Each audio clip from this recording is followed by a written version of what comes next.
May isang bagay na hindi natin napapansin tungkol sa mga giraffe.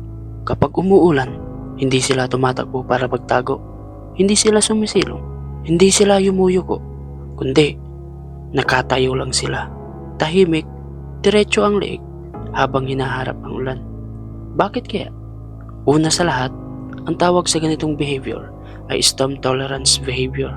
Isang natural adaptation kung saan ang hayop ay hindi na nag-aaksaya ng energy para maghanap ng silungan dahil sa kanilang katawan at kapaligiran.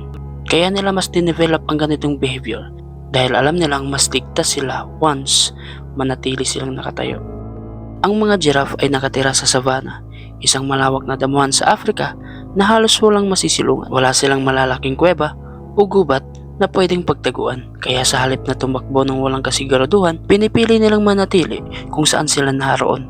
Buti na lang, ang balat ng giraffe ay makapal at may natural oils na tumutulong para hindi agad tumagos ang tubig sa kanilang balat. Kaya hindi sila basta-basta nilalamig. At dahil sa taas nila na umaabot ng 16 to 18 feet, hindi sila nababahala kapag may baha o putik. Ito pa ang mas nakakagulat, kapag may bagyo o malakas na ulan, mas pinipili ng mga giraffe na manatiling alerto.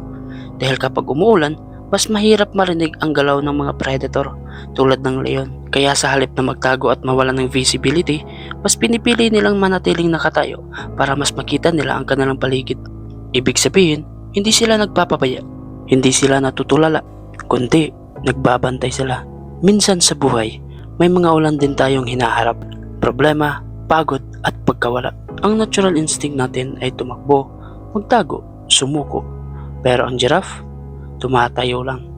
Hindi dahil sa wala siyang pakiramdam, kundi alam niyang kaya ng katawan niya ang bagyo, gaano man ito kabagsik o lamig.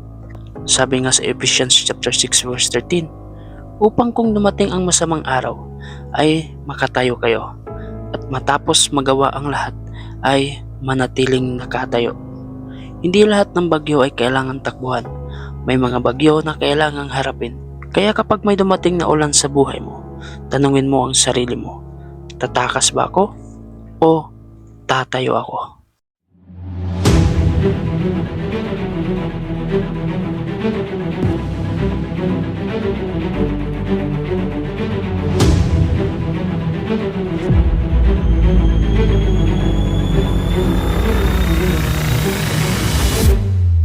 This is Artrich. See you. God bless.